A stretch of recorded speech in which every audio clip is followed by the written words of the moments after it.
2020년 9월 21일 월요일 예레미야서 34장 8절로 22절 말씀.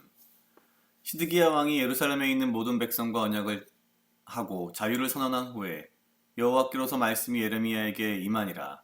그 언약은 곧 사람으로 각기 히브리 남녀 노비를 놓아 자유케 하고 그 동족 유다인으로 종을 삼지 못하게 하는 것이라. 이 언약에 참가한 방백들과 모든 백성이 각기 노비를 자유케 하고 다시는 종을 삼지 말라 함을 듣고 순복하여 놓았더니 후에 그들의 뜻이 변하여 자유케 하였던 노비를 끌어다가 다시 복종시켜 노비를 삼았더라. 그러므로 여호와의 말씀이 여호와께로서 예레미야에게 임하니라. 가라사대 이스라엘 하나님 나 여호와가 이같이 말하노라. 내가 너희 선조를 애굽 땅 종되었던 집에서 인도하여 낼 때에 그들과 언약을 세워 이르기를 너희 형제 히브리 사람이 내게 팔렸거든 7년 만에 너희는 각기 놓으라. 그가 6년을 너를 섬겼은즉 그를 놓아 자유케 할지니라 하였으나 너희 선조가 나를 듣지 아니하며 귀를 기울이지도 아니하였느니라. 그러나 너희는 이제 돌이켜 내 목전에 정당히 행하여 각기 이웃에게 자유를 선언하되 내 이름으로 일컬음을 받는 집에서 내 앞에서 언약을 세웠거늘 너희가 뜻을 변하여 내 이름을 더럽히고 각기 놓아 그들의 마음대로 자유케 하였던 노비를 끌어다가 다시 너희에게 복종시켜서 너희 노비를 삼았도다. 그러므로 나 여호와가 이같이 말하노라. 너희가 나를 듣지 아니하고 각기 형제와 이웃에게 자유를 선언한 것을 실행치 아니하였은즉 내가 너희에게 자유를 선언하여 너희를 칼과 연병과 기근에 붙이리라.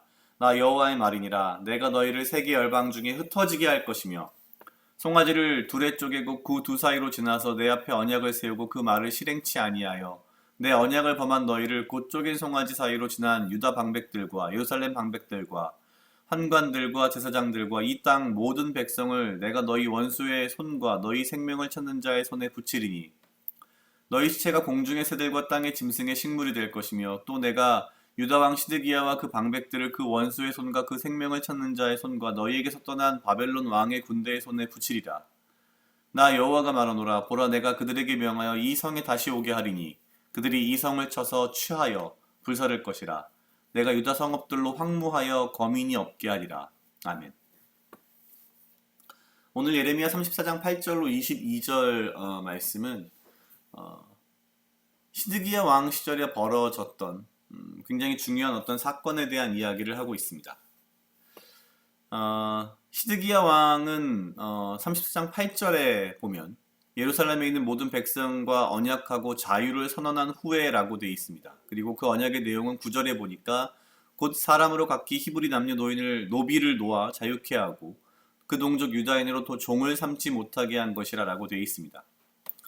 우리가 알다시피 하나님께서는 그 동족을 노예로 삼지 말라라고 하셨고 매 7년이 되면 무조건 놓아주라. 그리고 모든 어떤 그 채무를 다 이제 없애줘라. 뭐 이렇게 표현을 하셨습니다. 갑자기 사실은 34장 들어와서 8절부터 이 이야기가 시작이 되는데요. 명확하게 왜 시드기야 왕이 갑자기 그 유다 동족 노예를 자유케 하였는지는 정확하게 나와 있지는 않습니다. 그러나 많은 학자들이 의견이 분분하지만 이야기하기로 크게 이제 두 가지를 보고 있습니다. 사실 첫 번째는 이미 시드기야 왕은 이 8장 앞부분에 보면 느부갓네살과 또 이 바벨론의 여러 속국들이 동시다발적으로 유다를 침공을 해서 굉장히 위급한 상황에 있었다고 보고 있습니다. 현실적으로는 당연히 전쟁을 해야 했기 때문에 시드기야 왕은 사람이 필요했고 전쟁에 동원할 어떤 인력이 필요했고 사람을 징발하는 것이 쉽지 않다라고 판단되자 노예를 해방시켜서 그들을 전쟁에 참여시킨 것이 아닌가라는 의견이 있습니다. 상당히 현실적인 의견일 수 있습니다.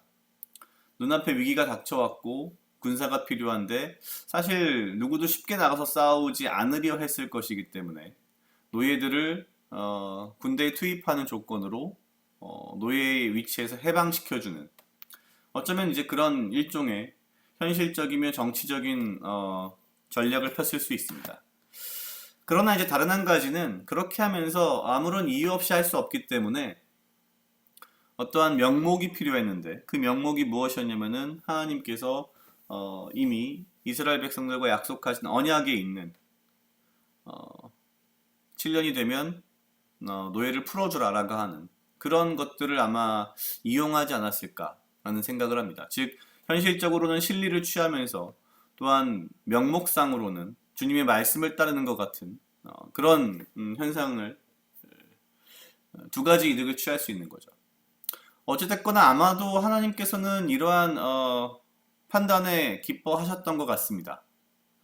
그리고 이러한 상황이 그래서인지 모르겠지만 그렇게까지 위급했던 그 상황이 풀려나서 아마도 바벨론 왕과 군대가 잠시 이제 이 이스라엘을 떠나는 그런 상황이지 않았나라는 판단이 됩니다. 왜냐면 21절, 22절에 떠나간 바벨론 왕의 군대의 손에 붙이겠다라는 말을 분명히 하고 있기 때문이다. 그리고 이 성에 다시 오게 할 것이다라는 말도 하고 있습니다. 그러니까 아마도 시드기야는 뭐 본래 그런 순수한 의도가 아니었을지는 모르겠으나 결론적으로 하나님의 말씀을 따라서 이스라엘 백성의 노예된 자들을 해방시키는 일들을 했던 것 같고 하나님께서는 그래도 그것에 감동하시어서 네가 좋은 일을 했구나라고 해서 아마도 또한 이 위험에서 이스라엘을 구해주신 것 아닌가라는 생각이 듭니다.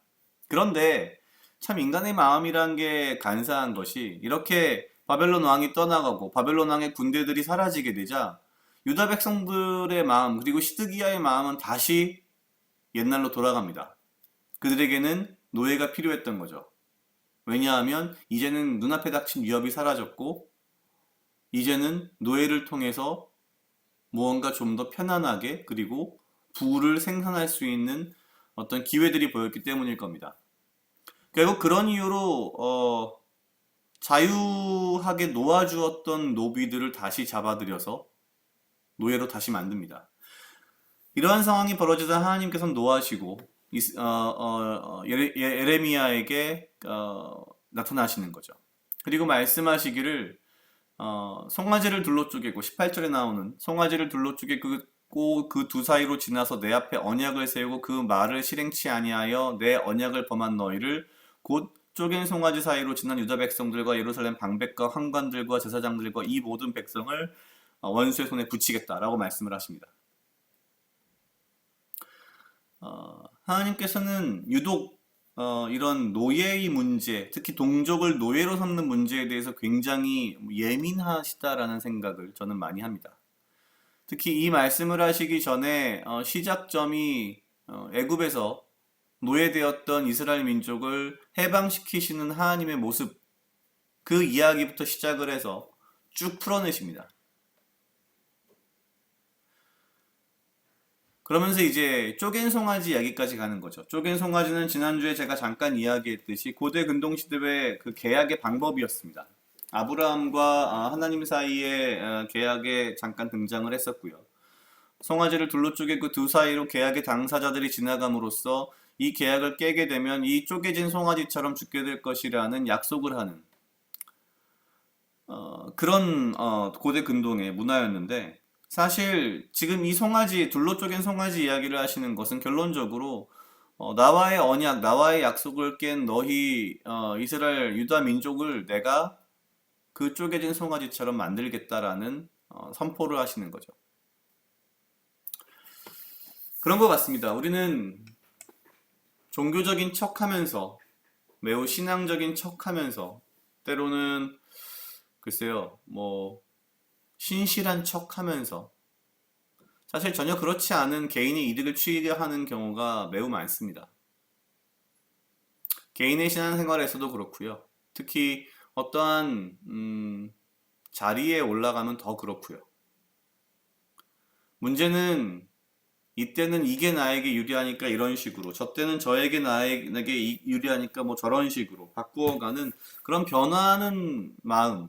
근데 사실은 그것이 어떤 신앙이나 신실함이나 믿음 때문이 아니라 사실 알고 보면 모든 것은 개인의 이익과 욕심과 탐욕을 위해서 오히려 신앙이나 율법이나 이 시대에는 이런 것들을 도구로 삼는 이러한 모습이 가장 하나님께서 싫어하는 모습이다라는 말씀을 오늘 본문을 통해 하시는 것 같습니다.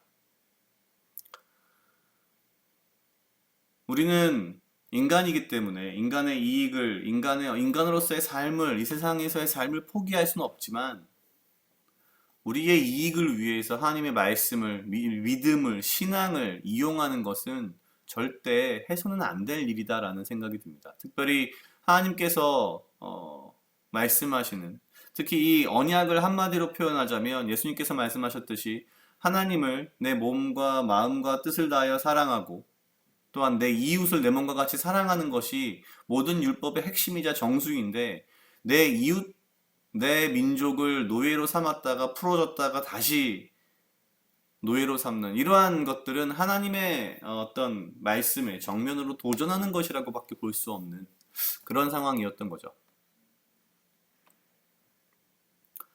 오늘 말씀을 통해서 내가 좀 더 하나님의 말씀, 하나님께서 원하시는 것에 대해서 깊이 있게 묵상을 하고 그 말씀대로 살아갈 수 있도록, 그리고 나의 마음과 나의 삶을 바꾸어 갈 수 있도록 노력해야겠다라는 생각을 했습니다. 각자 약 2분 정도 묵상하시겠습니다.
다 같이 기도하시겠습니다.